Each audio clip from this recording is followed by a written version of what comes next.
Thanks very much for joining us for Are Your Measurements Killing Performance? My name's Jim Moran, and you can reach me at jim@simplifyiso.com or over here on the Simplify ISO website with this handy contact button. As you probably know by now, Clause 9, specifically Subclause 9.1.3, requires specific measurements. It starts with conformity of products and services. You're doing that all the time with your measurements that you're taking. It then moves on to degree of customer satisfaction. We have a whole video on that, ISO 10004. Very difficult to do. Not everybody's successful with it. Then we have the requirement here for the performance and effectiveness of the quality management system. You're doing that with your internal audits, external audits, customer audits, and so on. And then we have the planning. Has it been implemented effectively? You can usually tell if that's true by how many nonconformances you're having or surprises. The tough one is this one, the effectiveness of actions taken to address risks and opportunities. You have to review this in management review, and sometimes it's difficult to tell how well you've done.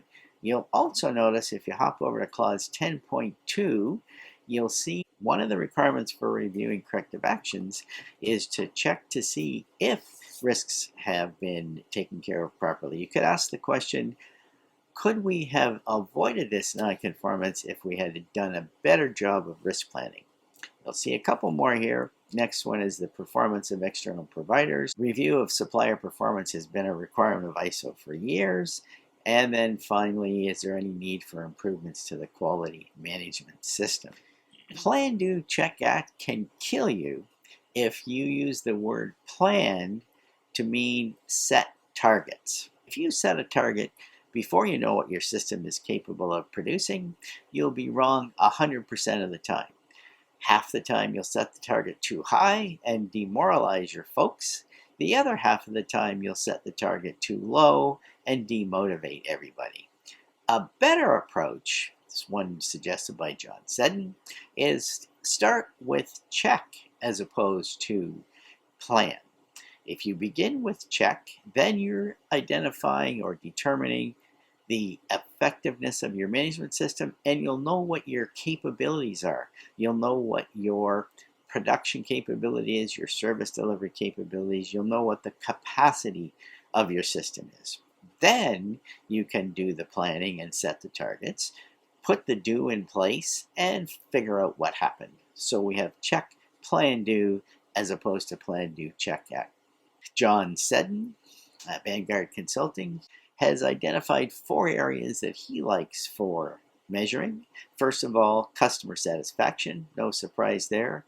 Process performance, and you saw that in the list in 9.1.3, overall system performance, and then finally production capacity, that's production of products or services.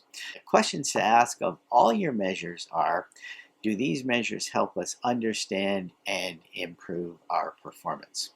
The other parts of Clause 9 are Clause 9.2, internal audits. You have been doing that for years. Internal audits are the way to find opportunities to improve the effectiveness of your management system, as opposed to looking for people doing things wrong. Find ways to improve the system. And finally, Management Review 9.3, where you're going over your entire system. We have this handy management review form on our cloud-based platform. Speaking of which, if you'd like to see if our cloud-based platform is a good fit for you, just use this handy Contact Us button, and we'd be happy to spend 10 or 15 minutes with you to see if it's a fit. Hope you enjoyed this video, and be sure to join us next time for continual improvement. When will it stop?